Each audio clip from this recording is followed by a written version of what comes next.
ميه وملح وخل. وده التتبيله بتاعته، دي عباره عن طماطم وبصل وثوم.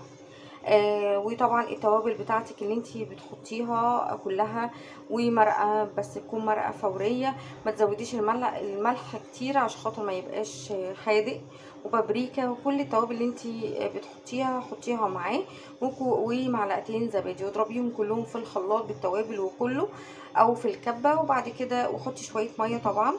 دي البانيه بتاعي منقوع نقع من امبارح بالليل، تمام، بيخلي الطعم حلو جدا. مش عايزه تعمليه وتتبليه في البقسماط، ممكن تشوحيه كده بالتتبيله.